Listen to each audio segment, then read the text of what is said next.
আসসালামু আলাইকুম প্রিয় শিক্ষার্থী বন্ধুরা, সবাইকে স্বাগতম। আজকের আমার এই ক্লাসের আলোচ্য বিষয় ব্যাংক সমন্বয় বিবরণী সংক্রান্ত কুমিল্লা বোর্ড 2017 সালে যে সৃজনশীল প্রশ্নটি এসেছিল সেই প্রশ্নটির সঠিক সমাধানের চেষ্টা করব। তো আলোচনায় তোমাদের সাথে আছি আমি মোহাম্মদ সিরাজুল ইসলাম, বরিশাল সরকারি model school and college Barishal. তো প্রিয় শিক্ষার্থী বন্ধুরা, এই যে প্রশ্নটি তোমাদের সামনে আমি উপস্থাপন করেছি, তো এই প্রশ্নে বলা আছে মিস্টার রাজীবের হিসাব বইতে 2016 সালের ডিসেম্বর 31 তারিখে তথ্যাবলী ছিল নিম্নরূপ ব্যাংক সংক্রান্ত। তো এই তথ্যাবলীর আলোকে ক নম্বরে বলেছে ব্যাংক কর্তৃক ডেবিটকৃত টাকার পরিমাণ নির্ণয় করো। ব্যাংক কর্তৃক ডেবিটকৃত টাকার পরিমাণ নির্ণয় করতে বলতে বোঝায় ব্যাংক কত টাকা আমার হিসাব থেকে কেটে নিয়েছে, চার্জ করেছে, এটি বোঝায়। তো এইখানে লক্ষ্য করলে দেখতে পাই এই যে ব্যাংক জমাতিরিক্ত সুদ 200 টাকা ব্যাংক ডেবিট করেছে ব্যাংক বিবরণীতে। তারপরে হচ্ছে যে প্রদেয় বিল পরিশোধ করেছে, এটিও ব্যাংক বিবরণীতে ডেবিট করবে। তো আমরা এখন ক নম্বরের সমাধানের চেষ্টা করি। তো ক নম্বরের সমাধানের জন্য যেহেতু দুইটা লেনদেন নিয়ে আমরা ক নম্বরের সমাধান করব, এইভাবে ছক অঙ্কন করতে পারি। লক্ষ্য করি ব্যাংক কর্তৃক ডেবিটকৃত টাকার পরিমাণ নির্ণয়, বিবরণ, বিস্তারিত টাকা, পরিমাণ টাকা। আর উপরে আমরা যে দুইটা লেনদেন নিয়ে এই সমাধান করব, দুইটা মাত্র লেনদেন ব্যাংক ডেবিট করেছে, সেই দুইটা লেনদেন উপরে লিখে রাখলাম 4 নং এবং 6 নং। তো প্রথমে 4 নংয়ে কি বলেছে, ব্যাংক জমাতিরিক্ত সুদ। ব্যাংক জমাতিরিক্ত সুদ ব্যাংক আমার অ্যাকাউন্ট থেকে কেটে নেয়, অর্থাৎ আমার অ্যাকাউন্ট থেকে কেটে নিলে ব্যাংক কিন্তু ডেবিট করবে, আর আমার অ্যাকাউন্টে যখন জমা করবে তখন ব্যাংক ক্রেডিট করে। তাহলে ব্যাংক জমাতিরিক্ত সুদ দ্বারা যেহেতু ব্যাংক জমা কমে, সেজন্য আমরা এই ব্যাংক জমাতিরিক্ত সুদ এইখানে ডেবিট হিসেবে লিখব 200 টাকা। আবার ব্যাংক প্রদেয় বিল পরিশোধ করেছে 4000 টাকা এবং 200 টাকা সুদ। এইখানে আমরা এই যে সুদ সহ প্রদেয় বিল পরিশোধ বলে 4000 আর 200 দুটো যোগ করে 42,4200 টাকা, এটিও ব্যাংক আমার অ্যাকাউন্ট থেকে ডেবিট করবে, কারণ ব্যাংক পরিশোধ করেছে। তো এই দুইটা লেনদেন আমাদের ক নাম্বারের উত্তর হবে। নিচে দাগ দিব, এই দুইটা যোগ করে শেষের ঘরে লিখব, এখানে মোট লিখে নিচে ডাবল দাগ দিব। এইভাবে আমরা ব্যাংক কর্তৃক ডেবিটকৃত অর্থের পরিমাণ নির্ণয় করতে পারি। তো আবার আমরা সেই উদ্দীপকে ফিরে এলাম। উদ্দীপকের খ নম্বরে বলেছিল একটি ব্যাংক সমন্বয় বিবরণী প্রস্তুত করো। তাহলে আমরা এই তথ্যের আলোকে যদি ব্যাংক সমন্বয় বিবরণী প্রস্তুত করি, 1 নম্বরে বলা আছে ব্যাংক বিবরণী অনুযায়ী ব্যাংক জমা অতিরিক্ত। তো ব্যাংক বিবরণী অনুযায়ী ব্যাংক জমা অতিরিক্ত বলতে নগদান বই অনুযায়ী ব্যাংক জমার উদ্বৃত্ত বোঝায়। ইতিপূর্বে আমি বলেছি, আবারও বলছি, সেটি হচ্ছে ব্যাংক বিবরণী অনুযায়ী ব্যাংক জমার অতিরিক্ত বলতে নগদান বই অনুযায়ী ব্যাংক জমার উদ্বৃত্ত বোঝায়, বিষয়টি মনে রাখব। তো এখন আমরা খ নম্বরের সমাধানের চেষ্টা করি। তো খ নম্বরের সমাধানের জন্য উপরে আমরা লিখব মিস্টার রাজীবের ব্যাংক সমন্বয় বিবরণী, তারপর তারিখ লিখব, এবং এইভাবে আমরা প্রচলিত যে ছকে ব্যাংক সমন্বয় বিবরণী প্রস্তুত করতে পারি। তো এখন আমরা লিখব। তো লেখার জন্য আমাদের উদ্দীপক প্রয়োজন হবে। তোমরা আমার সামনে যারা বই সামনে রেখে সমাধান করতেছো, তোমাদের বইতে তো প্রশ্নটি আছে, কিন্তু আমার কাছে তো উদ্দীপকটি থাকা প্রয়োজন, সেজন্য উদ্দীপকটি উপরে লিখি। তো এখান থেকে আমি নিয়ে আসি এই যে উদ্দীপকের সম্পূর্ণ অংশটাকে এদিকে অর্ধেক ওদিকে অর্ধেক, দুই দিকে আমরা ভাগ করে লিখলাম, যাতে এই উদ্দীপক দেখে আমরা এই স্থানে সমাধান করতে পারি। তো এবার আমরা লিখব, প্রথমে লিখব ব্যাংক বিবরণী অনুযায়ী ব্যাংক জমা অতিরিক্ত কত টাকা ছিল, 12,000 টাকা। অঙ্কে ছিল কিন্তু 1 নম্বরে। তো 12,000 টাকা লিখব, তারপরে এখানে যোগ লিখব, নিচে বিয়োগ লিখব। তো একটি বিষয় আমি আবারও বলছি, সেটি হচ্ছে ব্যাংক বিবরণী অনুযায়ী ব্যাংক জমা অতিরিক্ত এর আরেক নাম হচ্ছে নগদান বই অনুযায়ী ব্যাংক জমার উদ্বৃত্ত। তাহলে আমরা জানি যে নগদান বই অনুযায়ী ব্যাংক জমার উদ্বৃত্ত নিয়ে যদি অঙ্ক শুরু হয়, তাহলে ব্যাংকে জমা বৃদ্ধি পেলে যোগ হবে, কমে গেলে বিয়োগ হবে। তো এই ক্ষেত্রে আমাদের এই যে লাল কালার দিয়ে রেখেছি, যেগুলি দ্বারা ব্যাংক জমা বৃদ্ধি পাবে, মাত্র 2টা লেনদেন। তো এই 2টা লেনদেন আমরা যোগ করব, বাকিগুলো বিয়োগ করব। তো একটি একটি করে আমি বুঝিয়ে দিচ্ছি।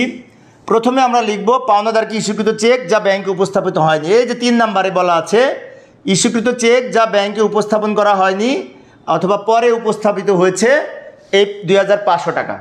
তার মানে কি 31শে ডিসেম্বর তারিখের মধ্যে উপস্থাপন করা হয়নি। তো এটি আমার নগদান বইয়ের জেরের সাথে যোগ হয়, সেই জন্য ব্যাংক বিবরণ অনুযায়ী ব্যাংক জমা অতিরিক্ত সাথেও যোগ হবে। টাকা লিখব এই 2500 টাকা। এরপরে ব্যাংক কর্তৃক প্রাপ্য বিল আদায়। ব্যাংক যদি প্রাপ্য বিল আদায় করে তাহলে তো আমার ব্যাংক জমা বৃদ্ধি পাবে, সেজন্য আমরা যোগের ঘরে লিখব ব্যাংক কর্তৃক প্রাপ্য বিল আদায় এই 7000 টাকা। এই দুইটা লেনদেন দ্বারা ব্যাংক জমা বৃদ্ধি পাবে, সেজন্য যোগের ঘরে লিখব। নিচে একটি দাগ দিব, এই দুইটা যোগ করে এইখানে হবে 9500 টাকা। তারপর আমরা এখানে একটি দাগ দিব, এটার সাথে এটা যোগ করে নিচে লিখব 21500 টাকা। তো এইবার আমরা বিয়োগ সমূহ লিখব। তো বিয়োগ সমূহ লেখার ক্ষেত্রে আমরা লক্ষ্য রাখব যে লেনদেন দ্বারা ব্যাংক জমা কমে যাবে বা ব্যাংকে টাকা কম থাকবে সেগুলি বিয়োগ হবে। তো লক্ষ্য করি, এই যে 2 তারিখে বলেছে আদায়ের জন্য জমাকৃত চেক ব্যাংক বিবরণীতে ক্রেডিট করেনি। ক্রেডিট করেনি মানে কি ব্যাংক বিয়োগ করেনি, ব্যাংক যোগ করেনি। ক্রেডিট করার অর্থ বলতে ব্যাংক যোগ করেনি এটা বোঝায়। তো ব্যাংক যেহেতু যোগ করেনি তাহলে আমার ব্যাংক জমা কম আছে, সেজন্য আদায়ের জন্য জমাকৃত চেক ক্রেডিট করা হয়নি অর্থাৎ জমা হয়নি, এটি বিয়োগ হবে। টাকা লিখব এই 2500 টাকা।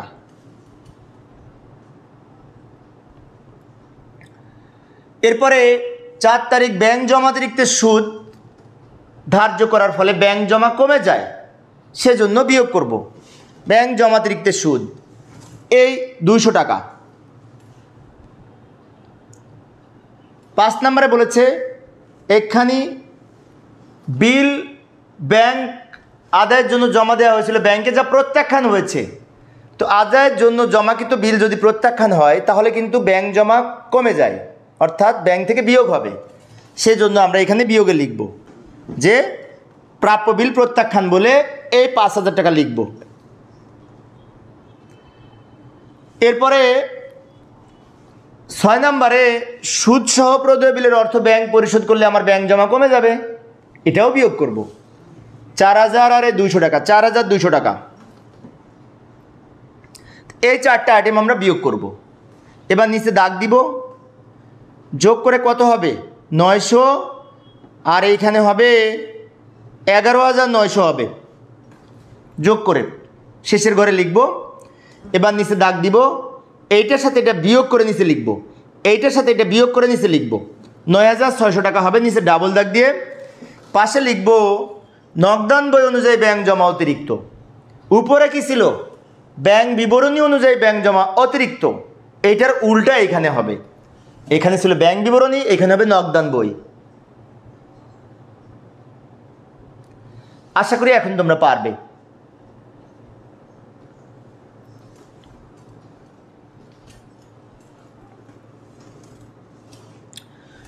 তো প্রিয় শিক্ষার্থী বন্ধুরা, আবার আমরা সেই উদ্দীপকে ফিরে এলাম। তো উদ্দীপকে গ নম্বরে বলেছে 4, 5 এবং 6, 7, 4, 5, 6, 7 এই 4টা লেনদেনের আমাদের জাবেদা করতে বলেছে। তাহলে আমরা এই যে 4, 5, 6, 7 এই 4টা লেনদেন নিয়ে জাবেদা করব। তো আমরা পরের স্লাইডে আমি জাবেদা দেখাচ্ছি। তো জাবেদা করার জন্য ওই 4টা লেনদেন উপরে আমি লিখে রাখলাম যাতে এইগুলি দেখে আমরা জাবেদা করতে পারি। উপরের অংশটুকু উদ্দীপকের অংশ। আমরা জাবেদা ছক অঙ্কন করব। ছক অঙ্কন করার পরে এখানে তারিখ লিখব। তারিখ কিন্তু অঙ্কের মধ্যে দেয়া আছে 2016 এই ডিসেম্বর 31 তারিখ, অঙ্কে কিন্তু দেয়া আছে তারিখ, তোমরা খেয়াল করবে সেই তারিখ এখানে লিখতে হবে।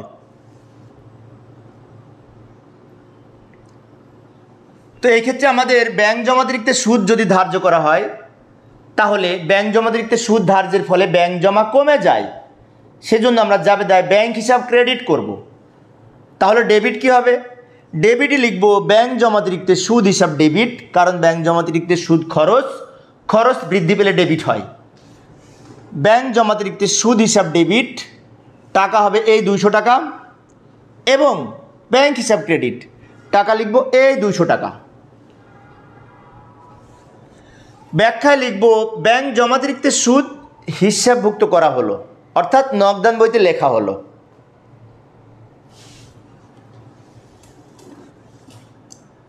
তো এবার আসি, আদায়ের জন্য 5,000 টাকার একখানা বিল প্রেরণ করা হয়েছে, যা মেয়াদ শেষে প্রত্যাখ্যাত হয়েছে পরবর্তীতে। তো প্রত্যাখ্যান হলে আমরা ব্যাংক থেকে ফেরত পাবো বিলটা, সেজন্য ব্যাংক হিসাব ক্রেডিট হবে। তাহলে ডেবিট কি হবে? এই বিলটা আমরা দেনাদারকে ফেরত দিব, প্রাপ্য হিসাবকে ফেরত দিব। অর্থাৎ প্রত্যাখ্যান হলে ব্যাংক থেকে ফেরত পাবো, প্রাপ্য হিসাবকে দিব। দিচ্ছি কাকে? প্রাপ্য হিসাবকে। সেজন্য প্রাপ্য হিসাব ডেবিট করব, ফেরত পেয়ে আমি প্রাপ্য হিসাবকে দিয়ে দিব বিলটা। টাকা লিখবো এই 5,000 টাকা, আর ব্যাংক হিসাব ক্রেডিট করব। কেন ব্যাংক হিসাব ক্রেডিট করব? ব্যাংক থেকে ফেরত পাচ্ছি, ব্যাংকে টাকা কমে যাবে, সেজন্য ব্যাংক হিসাব ক্রেডিট হবে এই 5,000 টাকা। ব্যাখ্যায় লিখব ব্যাংকে জমাকৃত প্রাপ্য বিল প্রত্যাখ্যান।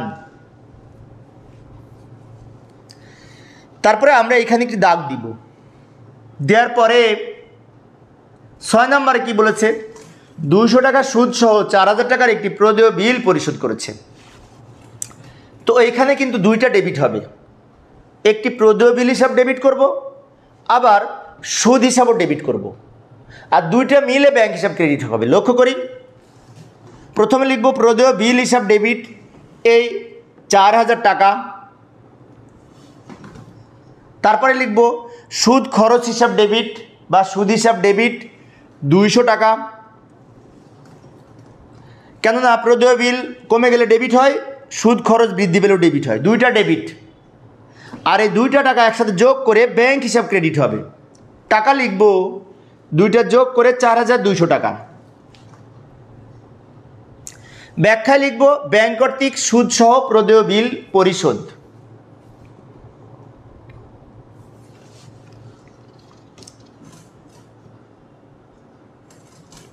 তো প্রিয় শিক্ষার্থী বন্ধুরা, আমাদের 7 নম্বরে আরও একটি লেনদেন ছিল, ব্যাংক কর্তৃক প্রাপ্য বিলের অর্থ আদায়। এটার জন্য যাবে হবে ব্যাংক হিসাব ডেবিট, প্রাপ্য বিল হিসাব ক্রেডিট। কিন্তু এখানে তো জায়গা নাই আমাদের। আচ্ছা, আমরা একটা কাজ করি, পরের স্লাইডে যাই। তো এই যে পরের স্লাইডে আমরা ওই 1, 2, 3টা লেনদেন উপরে লেখা আছে, নিচে আমি একটু জায়গা করে নিলাম। এইখানে আমি ওই শেষের এই লেনদেনটি লিখব। এই যে 7 নং লেনদেনটি পাশে লিখে রেখেছি। ব্যাংক কর্তৃক প্রাপ্য বিল আদায় করা হলে জাবেদা হচ্ছে ব্যাংক হিসাব ডেবিট, ব্যাংক জমা বৃদ্ধি পাবে, সেজন্য জাবেদা করব ব্যাংক হিসাব ডেবিট আর প্রাপ্য বিল হিসাব ক্রেডিট। টাকা লিখব এই 7,000 টাকা। ব্যাখ্যা লিখব ব্যাংক কর্তৃক প্রাপ্য বিলের অর্থ আদায়।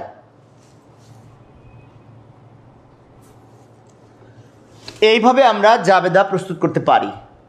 আশা করি তোমরা এখন পারবে।